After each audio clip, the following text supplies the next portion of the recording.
కానీ ఈనాడు ఈ ప్రభుత్వం చేస్తుంటే చూసి ఓర్వలేకపోతున్నారు అధ్యక్ష. ఇదెక్కడి న్యాయం అధ్యక్ష? ఇది రాచరికం వారసత్వంతో రాదు అధ్యక్ష. వారసత్వాలతో నాయకత్వాలు రావు అధ్యక్ష. ప్రతిభతోని ప్రజల ఆమోదంతోని నాయకత్వం వస్తుంది అధ్యక్ష.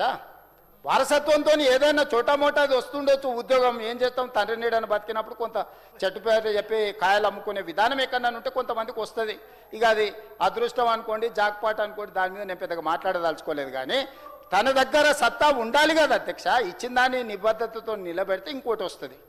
దాన్నే చక్కగా నిలబెట్టకుండా నేను ఔరంగజేబ్గా మారుతా, అన్నం చంపేస్తా, తండ్రిని జైల్లో పెడతా, నేను ఇది గుంజుకుంటా, నేను అందులో కూసుంటా అంటే అది దురాశ అవుతుంది తప్పితే ఏమన్నా నెరవేరే కోరికనా అధ్యక్ష? అట్లాంటి కోరికలు ఉండడం తప్పలేదు. కానీ విపరీతమైన పోకడలు, ఈ విధానము గౌరవం తెచ్చిపెట్టదు అధ్యక్ష. అసంతృప్తి ఉండొచ్చు, బాధ దుఃఖం ఉండొచ్చు ఇక్కడ కూర్చుందామని. ఎప్పుడైనా మీరు బెల్లు కొట్టి అందరం పోయినాక వచ్చి జరిసేపు కూర్చోమని అధ్యక్ష ఎవరో అన్నారు.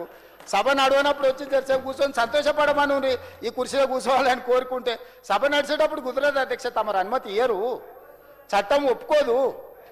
వీళ్ళకి కావాలి కూదాలంటే ఎప్పుడైనా కాగితం తీసుకొచ్చి పక్కన కూర్చోబెట్టుకొని జరిసేపు మాట్లాడుతా అధ్యక్ష. ఏమున్నది, అట్లనైనా కోరిక నెరవేరుతుంది అనుకుంటే ఎప్పుడన్నా నేను ఇక్కడ కూర్చున్నప్పుడు వచ్చి ఒక కాగితం తెస్తే కూర్చోవచ్చు, జరిసేపు మాట్లాడవచ్చు, పోవచ్చు. నేను అందరినీ పిలుస్తూనే ఉన్నా కదా అధ్యక్ష. ఇప్పుడే మా మిత్రుడు కోనంనేని సాంబశివరావు గారు వస్తే పక్కన కూర్చోబెట్టుకొని ప్రజా సమస్యలు మాట్లాడినా. నేను చాలా ఏమంటారు అధ్యక్ష, చాలా లిబరల్.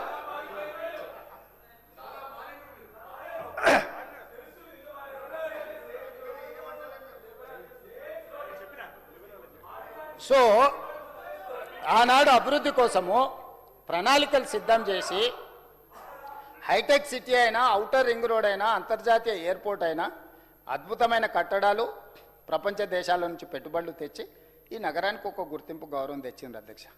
వీళ్ళు పాల్పడ్డ నిర్వాహకం ఏముంది అధ్యక్ష? ఉన్న ఔటర్ రింగ్ రోడ్డును తెగ నమ్ముకున్నారు, పల్లి బఠానీలకు అమ్ముకున్నారు, మళ్ళీ ఉల్టా దబాయింపు.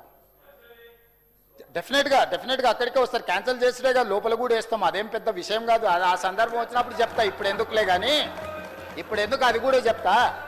ఇవాళ మేము దేశ స్థాయిలో పబ్లిక్ సెక్టర్ యూనిట్స్ని తెగ నమ్ముకుంటుంటే ఈనాడు తెలంగాణ రాష్ట్ర ప్రభుత్వము మెట్రోని స్వాధీనం చేసుకొని ఈ రాష్ట్ర ప్రజల కోసము రవాణా సౌకర్యాలను మెరుగుపరచడానికి ఈరోజు మెట్రోని విస్తరించడానికి మేము ప్రయత్నం చేస్తున్నాం అధ్యక్ష.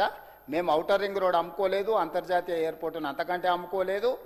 మేము ఏ తప్పు చేయకుండానే ఒక మంచి పని చేయాలని అనుకుంటున్నాం, మంచి సంకల్పంతో చేస్తున్నాం. కాబట్టి ఇది ముందుకు వెళ్తుంది అధ్యక్ష.